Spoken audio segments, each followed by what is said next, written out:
ఆరుగాలం కష్టపడి పంటలు పండిస్తున్న రైతాంగానికి పూర్తి భరోసా ఇవ్వడంలో రాష్ట్ర ప్రభుత్వం విఫలమైందని బీఆర్ఎస్ నాయకులు మండిపడ్డారు. ధాన్యం కొనుగోళ్లలో జాప్యం, నిర్లక్ష్యం చూపుతోందంటూ ఖమ్మం కలెక్టరేట్ ఎదుట రైతులు, నాయకులు ధర్నా చేపట్టారు.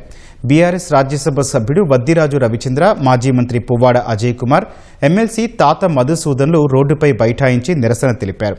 కలెక్టరేట్లోకి వెళ్లేందుకు ప్రయత్నించగా పోలీసులు అడ్డుకున్నారు. దీంతో కాసేపు ఉద్రిక్తత నెలకొంది.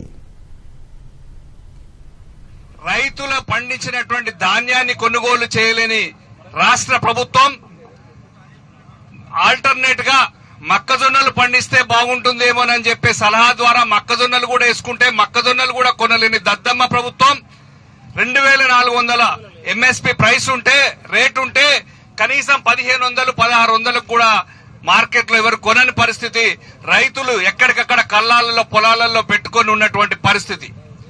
దానికి ముఖ్యంగా తేమ శాతం అంటారు. ఇంతటి ఎండల్లో తేమ ఎక్కడుంది?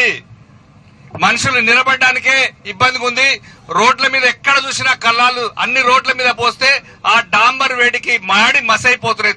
ఇవాళ చూసుకుంటే ఈ జిల్లాలో ఎక్కడ కూడా కొనుగోలు అనేది జరగటం లేదు. కొనుగోలు జరిగినా అక్కడ బస్తాలు లేవు, బస్తాలుంటే లారీలు లేవు, లారీలుంటే మిల్లులు లేవు, మిల్లులకు పోతే డబ్బులు రావటం లేదు. ఇది ఈ రాష్ట్రంలో పరిస్థితి. ఇప్పటిదాకా మీరు అన్నారు చూసిరా, కాంగ్రెస్ పోవాలా కేసీఆర్ కాదు, రేవంత్ పోవాలి,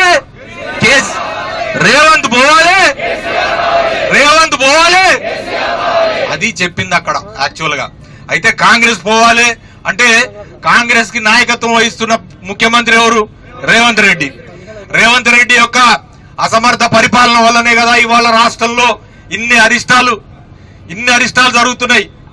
కేసీఆర్ గారు పెద్ద మనిషి ముఖ్యమంత్రి ఉంటే మా కేబినెట్ మొత్తం కూడా ఆయన తీసుకున్న దిశానిర్దేశంలోనే పనిచేసి అద్భుతంగా పనిచేసినాం.